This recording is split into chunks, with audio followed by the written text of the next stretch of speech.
गगरेट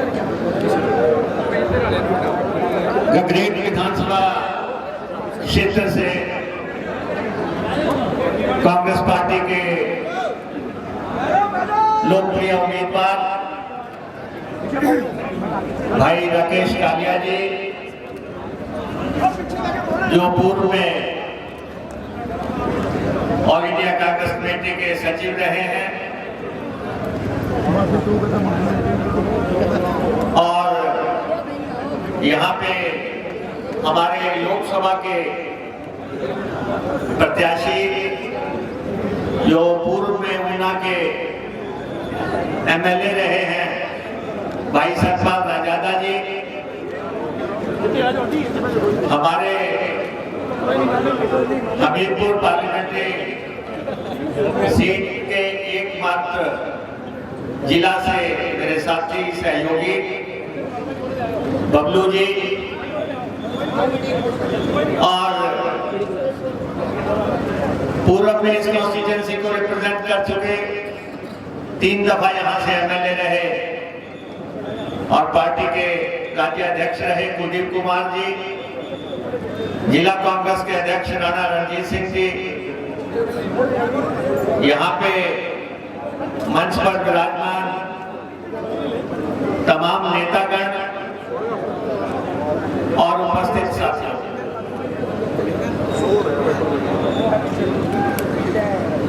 आज राकेश कालिया जिंदाबाद हैं, अब तो जिंदाबाद ही रहेंगे, लेकिन इस आवाज को जितनी बुलंदी आप दे सकते हैं, राकेश कालिया जी 3 दफा विधायक रहे हैं और इस दफा आपके आशीर्वाद से जीत का चौका मारने जा रहे हैं और इस स्ट्रोक में इतनी ताकत होनी चाहिए कि सारे देखते रह जाए, सारा हिमाचल देखता रह जाए। और देखो, हम माता चिंतपूर्णी जी के जिला में रहते हैं और ये साक्षात है कि माता रानी बेईमानी का राज बहुत देर चलने नहीं दे सकते और इसीलिए 1.25 साल के अंदर ही इलेक्शन आ गया और एक डिवाइन इंटरवेंशन हुई, ईश्वर ने अपने आप ही इंटरवीन किया कि यहां से विधायक बदलने की जरूरत है। मैं कल जयराम ठाकुर जी को सुन रहा था और वो कह रहे थे कि जैसे हमने राज्यसभा में जीत हासिल की, उसी ढंग से हम इस इलेक्शन के बाद सरकार बनाएंगे। जयराम जी को मैं गगरेट के इस सभा से कहना चाहता हूं, मंडी में सुन रहे हो, काठ की हांडी बार बार नहीं चढ़ती है। ये हो गया कि आप एक बार हमें धोखा देंगे, आप एक बार हमें धोखा देंगे, लेकिन आपने एक एमपी बनाया, आपने 9 एमएलए सड़क पे कर दिए, 9 लोगों का कैरियर जो है अपने खिलवाड़ कर दिया और ये उस झांसे में आ गए। 9 लोग जब इन्होंने राज्यसभा के लिए वोट डाला तब ये सोच रहे थे कि हमने राज्यसभा में वोट डाल दिया, कल से जाके फिर विधानसभा में बैठेंगे। अगले दिन विधानसभा में गए, गेट पे ही रोक लिए गए और कहा कि आप अंदर नहीं आ सकते। देखो मेरे वीरों के दा ठाठा मारदा कर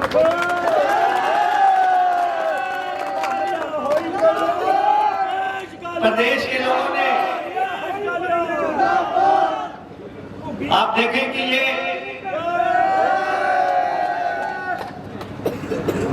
ये लोग राज्यसभा में वोट डालने के बाद जो है विधानसभा में गए और कहते कि हमें अंदर आना है। तो इनको पता लगा कि स्पीकर ने इनकी नो एंट्री कर दी है कि आप अंदर नहीं आ सकते। इन्होंने वो किताब ही नहीं पढ़ी थी कि स्पीकर की ताकतें क्या होती हैं। और जब स्पीकर ने इनको बाहर निकाला, विधानसभा से बाहर निकाला, ये सीधे सर्वोच्च न्यायालय चले गए। देश की सबसे बड़ी अदालत में गए और देश की सबसे बड़ी अदालत ने कहा कि आपको विधानसभा में वापस नहीं भेजा जा सकता। जो स्पीकर ने कहा वो बिल्कुल ठीक किया है। आप विधानसभा के काबिल ही नहीं है, आप विधानसभा नहीं जा सकते। देश की सबसे बड़ी अदालत से जब फटकार मिली और वहां भी कहा नो एंट्री, तो अब आपके दरबार में आ गए। अब गगरेट में जिस घर में भी जाते हैं वहां सब ने लिखा है no entry, no entry, no entry, no entry. हर तरफ नो एंट्री के बोर्ड लगे हुए हैं। अब लोगों से कह रहे हैं कि हमें तो ये मालूम ही नहीं था। लेकिन किस्मत में कई दफा योग लिखा होता है, एमएलए शिप 15 महीने की लिखी होगी। और कालिया जी फिर मैदान में आ गए हैं। मेरा आप सबसे ये आग्रह है, ये राजादा जी ने बिल्कुल सही कहा कि एक ईमानदार व्यक्तित्व, एक लूट के साम्राज्य को खत्म करके, और जो यहाँ पे टिकटें मांग रहे थे, हमारे साथी लोग जो टिकटें मांग रहे थे, वो कोई कालिया जी से उनका कोई प्रतिस्पर्धा नहीं थी। उन सबका यही कहना था कि जी यहाँ तो जो टैक्स लगा है उसकी हम भरपाई नहीं कर सकते। हम तो कारोबारी लोग हैं, कारोबारी लोग हैं, पर यहाँ पे तो जो है हर तरफ बैरियर लगे हैं। और दिन 20 दिन की देरी है। 20 दिन की देरी के बाद एक ऐसा प्रतिनिधि हिमाचल प्रदेश विधानसभा में एंटर आप करवाने जा रहे हैं। पहले कहते थे, अब कुलदीप कुमार जी यहाँ से 3 बार एमएलए रहे, आपके सामने खुले दिल से अपील करके गए हैं कि राकेश कालिया को जिताया जाए। कांग्रेस के जितने भी लोग टिकट मांग रहे थे, सब लोग आपके सामने समक्ष बैठे हुए हैं कि कालिया जी को। मेरा सबसे आग्रह है कि हमें एकजुट होकर ऐसी ताकतों को जो है डिफीट करना है, ऐसी ताकतों को डिफीट करना है। और आपने देखा भी, जब जब सरकार टूट रही थी, जब ये लोग सरकार तोड़ रहे थे, लेकिन अगर 2 लोग सरकार तोड़ रहे थे तो 2 लोग, बबलू जी भी यहाँ बैठे हैं, मैं भी यहाँ पे आपके बीच में हूँ, लेकिन हम लोग सरकार बचा रहे थे। हमने ये जिला पे आरोप नहीं आने दिया कि ऊना के लोगों ने सरकार तोड़ी, ऊना के लोगों ने सरकार बचाई है। और अब सरकार बच गई। जयराम जी ने तो उस दिन घोषणा की थी कि अब तो भगवान भी सरकार को नहीं बचा सकता। मैं तो उनको कहता हूं कि कालिया जी तो चलो एक रफ्तार से जीत रहे हैं, आपके प्रयास तो कंगना को भी नहीं बचा सकते।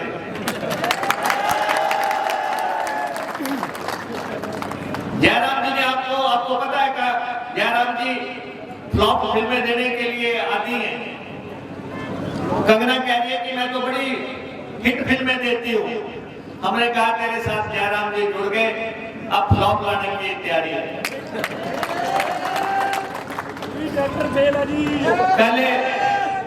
पहले जयराम जी कह रहे थे कि रिवाज बदलो, उनकी पहली रिवाज बदलो फिल्म जो है बॉक्स ऑफिस पे पूरी तरह फ्लॉप गई है। फिर उसके बाद ऑपरेशन लोटस ले आए, वो फिल्म उनकी फ्लॉप गई है। और तीसरी जो है, ये 6 लोग जो है, इन 6 लोगों की, हमारे 6 लोगों की जीत हर तरफ जो है लहर चल रही ये लोग तो मोदी की लहर के सहारे आए थे। इन्होंने सोचा था कि हम विधानसभा छोड़ेंगे, लहर मोदी की होगी और हम भी तैर जाएंगे। अब जब पता लगा कि पूरे देश में मोदी की लहर नहीं है, अब कह रहे हैं कि अब क्या किया जाए। मैं आज रायबरेली जा रहा हूं और कल अमेठी के प्रचार में जाऊंगा। हर तरफ जो है कांग्रेस की लहर है।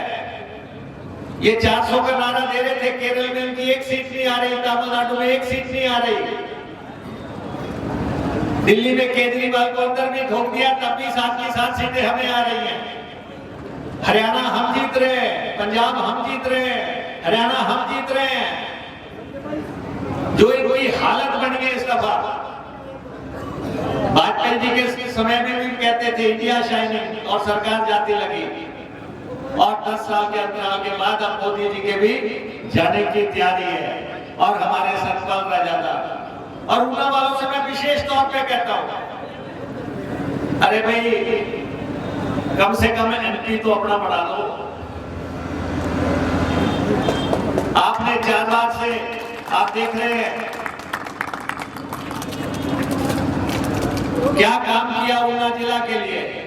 ऊना का उम्मीदवार है, एक बुलंद आवाज है, सब लोग इकट्ठे हो जाओ, सब लोग इकट्ठे होके जो है सतपाल राजा की मदद करो, इकट्ठे होके, क्योंकि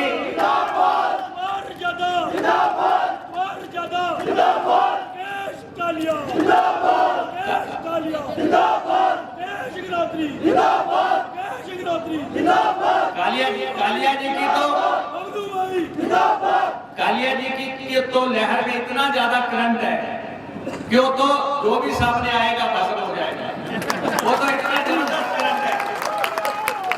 लेकिन मैं आपसे ये कहना चाहता हूं, लगे हाथ एमपी भी अपना बढ़ा लो, अपना एमपी बढ़ाओ, जिले का एमपी बढ़ाओ, और सब लोग इकट्ठे हो जाओ। और आज जो है ये 6 तो बाहर गए, 14 तारीख कल को हो जाएगी, कल नॉमिनेशंस खत्म हो जाएंगे। फैसला तो स्पीकर साहब ने करना। मुझे लगता है कि 3 अगले भी लाइन में ही लगे हुए हैं। 3 और जो है 2-4 दिन में आपको सुनने को मिल गया कि 3 और एक्स हो गए। ये सिर्फ पूर्व नहीं हुए हैं, इन सबको अपूर्व बनाना है कि ताकि कभी भी जो है विधानसभा की चौखट ना लाग सके। जिन्होंने एमएलए बनना कोई आसान काम है? एमएलए के पद को जो है इस ढंग से डील करना, एक और दोस्तों खरीदो फरोख्त करके जो है राज नहीं पता करते, राज नहीं पता करते। आप कितना कर लोगे, कुएं भी खाली हो जाते हैं। लेकिन जो लोगों का मैंडेट है, बड़ी स्पष्ट आवाज है, गगरेट कॉन्स्टिट्यूएंसी से बड़ी स्पष्ट आवाज आ रही है, हर तरफ जो आवाज आ रही है कि यहां से राकेश कालिया जी का विधानसभा में जाना निश्चित है। और मैं आपको ये कहना चाहूंगा कि राकेश कालिया की गाड़ी पे सब सवार हो जाओ, सब सवार हो जाओ। वैसे तो मेरे को गगरेट के सब लोग बड़े समझदार लगे, सब सवार हो रहे हैं। जो नहीं है उनको भी मैं चाहता हूं कि जल्दी से सवार हो जाओ, सीट पे बैठ जाओ, डंडा पकड़ लो, छत पे बैठ जाओ, कहीं भी बैठ जाओ। ये गाड़ी नॉन स्टॉप शिमला जा रही है।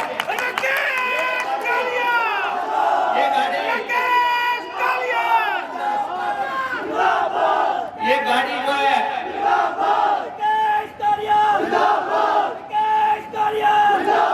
ये ओवरलोड बस है।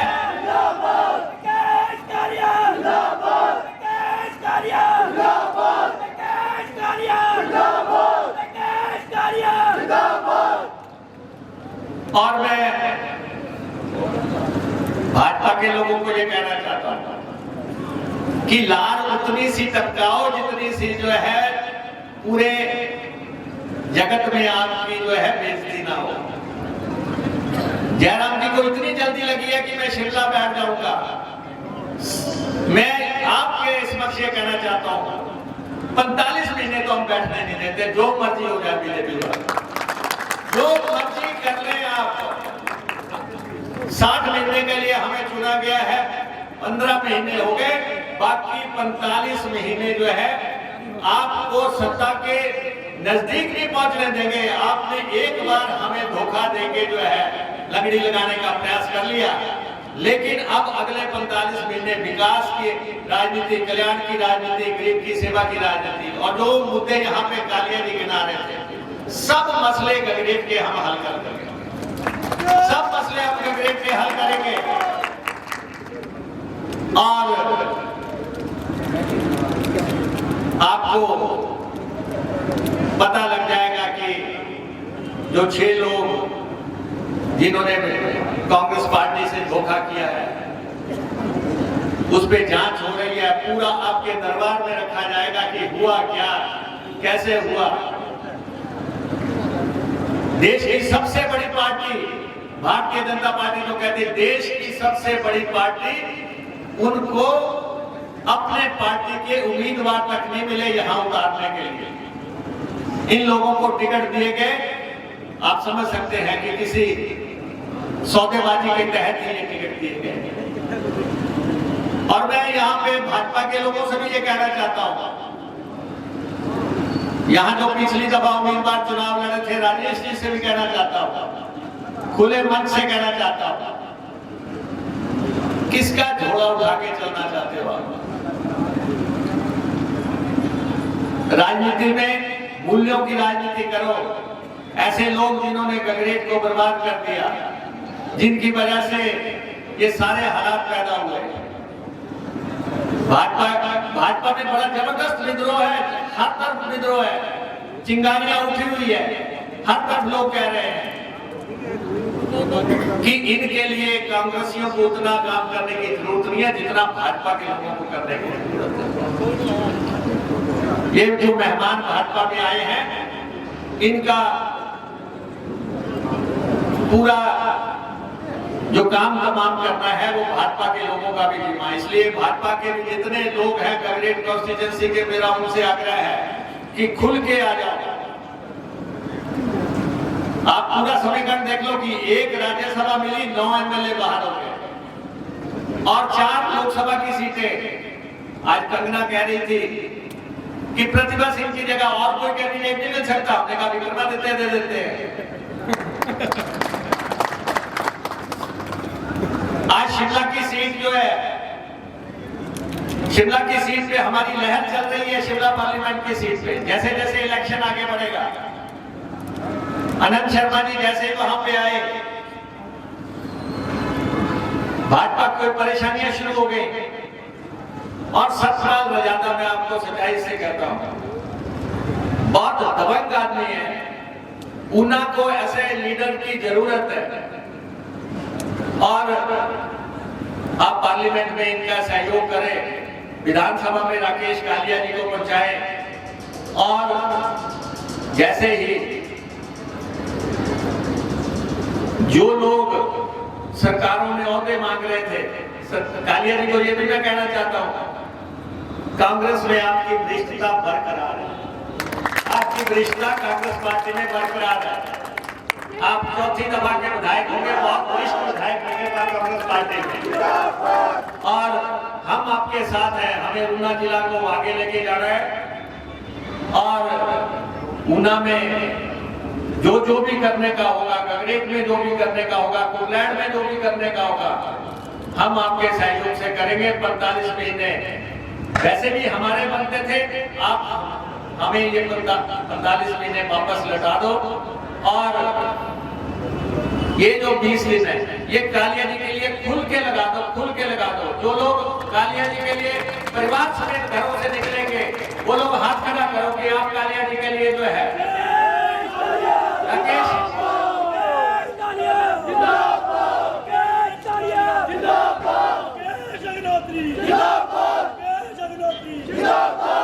पार्टी से ऊपर कोई नहीं है। जो लोग पार्टी से ऊपर अपने को सोच रहे थे, वो सड़कों पे आने के लिए उनका लोग इंतजार कर रहे हैं। और कालिया जी एमएलए बनेंगे, कांग्रेस पार्टी का परचम लहराएंगे और हमारे सतपाल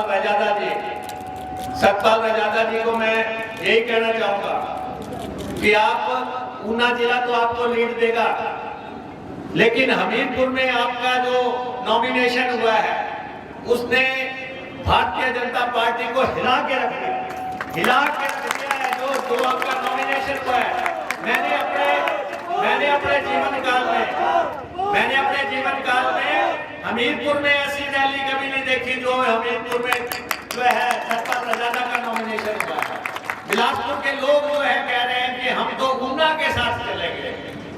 ये जो समीकरण पैदा हुआ है, तो हमारा एमपी बनने के पूरे के पूरे लोग बन रहे हैं।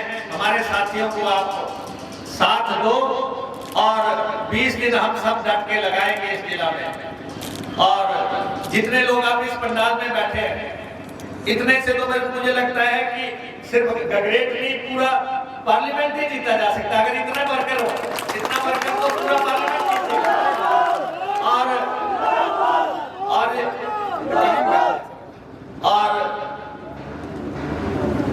हमने ओपीएस दिया, आपके सामने दिया। 1,36,000 कर्मचारी को हमने पेंशन का अधिकार दिया। वो उस समय दिया जब प्रधानमंत्री मोदी जी ने इनकार कर दिया कि ओपीएस नहीं दी जा सकती। वो उस समय दिया जब जयराम जी ने कह दिया कि ओपीएस नहीं दी जा सकती। हमने फैसला किया, पहली कैबिनेट में दिया। प्रदेश का कर्मचारी, सबसे मेरा ये आह्वान है, हमने किसी भी परिस्थिति में आपको जो है ये ओपीएस का अधिकार दिया। उसके बाद पहला इलेक्शन ये आ रहा है। इस इलेक्शन में अपने परिवार समेत जो है, अपने खानदान समेत सब लोग कांग्रेस पार्टी को मदद करें। मैं आपको बताऊं कि एक आंगनबाड़ी कार्यकर्ता मुझे मिली, कहती मेरी पेंशन 2,000 रुपए थी और पेंशन उसकी 30,000 रुपए हो गई। 30,000 रुपए हो गई। एक सज्जन अनाथ आश्रम में रह रहे थे, उनके घर वाले उनको वापस लेने आ गए। कहते जी बाबा जी घर चलो, आप तो बड़े काम की चीज है, आपको 60,000 पेंशन लगे। ये पेंशन का अधिकार कोई नहीं दे सकता था, किसी पे जरूरत नहीं थी, लेकिन हमारी सरकार ने दिया। तो कर्मचारी सब लोग जो है खुल के हमारा साथ दो। और दूसरा, महिलाओं से मेरा ये आग्रह है, हमने 1,500 रुपए का वायदा किया था।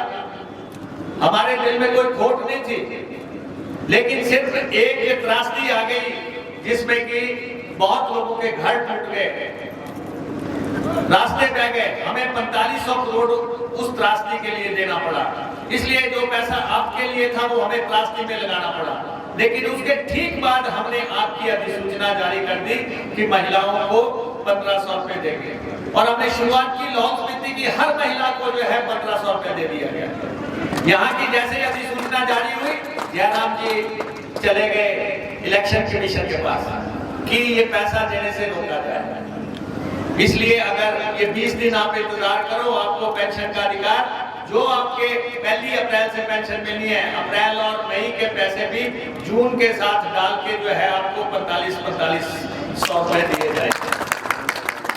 इकट्ठे जो है आपका भुगतान हमारी सरकार करेगी, कांग्रेस की सरकार करेगी। इसलिए आजकल फार्म भरे जा रहे हैं, इलेक्शन कमीशन ने उसको अलाउ किया है। आप सब भी जितने फॉर्म भरते जाएंगे उन सबको 1500 रुपए के हिसाब से पैसा मिलेगा। कोई भी प्रदेश में अनाथ नहीं है। हर अनाथ बच्चा जिसके माँ बाप नहीं है उसको 4,000 रुपए महीना हमारी सरकार ने देने का फैसला किया और हम दे रहे हैं। और उनके पढ़ाई का अधिकार सब हम दे रहे हैं। पुलिस वालों को राशन भत्ता जो है हमने 1,000 रुपया कर दिया। पूरे प्रदेश की पुलिस से मेरा ये आग्रह है कि इस राशन भत्ते के लिए हमारा साथ दे। 1,000 रुपया हमने किया। ट्रांसपोर्ट के लोगों को, एचआरटीसी के लोगों को 1 तारीख को तनख्वाह नहीं मिलती थी, 1 तारीख को पेंशन नहीं मिलती थी। कोई भी ट्रांसपोर्ट का मुलाजिम है, एचआरटीसी का मुलाजिम है, वो बता दे कि क्या 1 तारीख को तनख्वाह मिल रही है कि नहीं मिल रही है, पेंशन मिल रही है कि नहीं मिल रही है, और महंगाई भत्ता जुड़ के मिला कि नहीं मिला। ये जो है हम आपके वेलफेयर के लिए काम कर रहे हैं और सबके लिए करेंगे। और इसलिए हमारा आप सहयोग दो। राकेश कालिया जी को यहाँ से एमएलए बनाओ। जैसे ही ये चुनाव होगा, हाउस की संख्या हो जाएगी 65, क्योंकि 3 और बाहर चले जाएंगे 68 में से। 65 की संख्या होगी 65, और 65 में 34 एमएलए हमारे हैं, 6 हम और जीतेंगे, हम फिर 40 पे होंगे, बीजेपी फिर 25 पे होगी।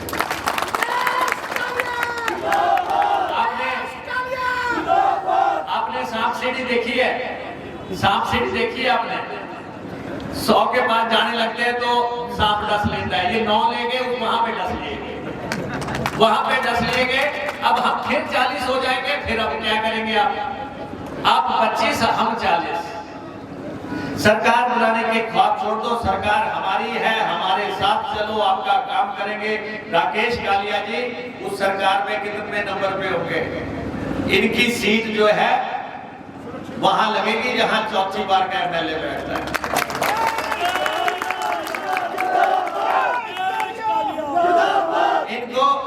इनको घर वो मिलेगा जहां चौथी बार के एमएलए को मिलता है।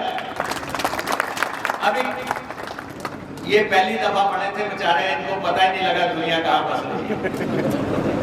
तो भ्रष्टता के हिसाब से कालिया जी की कुर्सी विधानसभा में कहां लगेगी वो भी आप सोच लो, मकान कहां मिलेगा, कोठी कहां मिलेगी वो भी आप सोच लो। और आप लोगों को जो है एक ईमानदार व्यक्ति जो है एमएलए के तौर पे मिलेगा। 34 हमारे पास हैं, हमें सिर्फ एक चाहिए, हमें सिर्फ 68 के हाउस में भी एक चाहिए। वैसे तो 65 का हाउस हो जाएगा, हमारी संख्या वैसे पूरी है, लेकिन पूरे हाउस के लिए हमें 35 चाहिए। तो 35वां एमएलए कौन होगा? 35वां एमएलए कौन होगा? देश का 35वां एमएलए कौन होगा? कांग्रेस पार्टी की सरकार पूरे 7 महीने चलेगी आपके आशीर्वाद से, और राकेश कालिया जी की गाड़ी सीधे गगरेट, क्योंकि मैं ट्रांसपोर्ट का वजीर भी हूँ, ये नॉन स्टॉप होगी, रास्ते में नहीं रुकेगी। आपका बहुत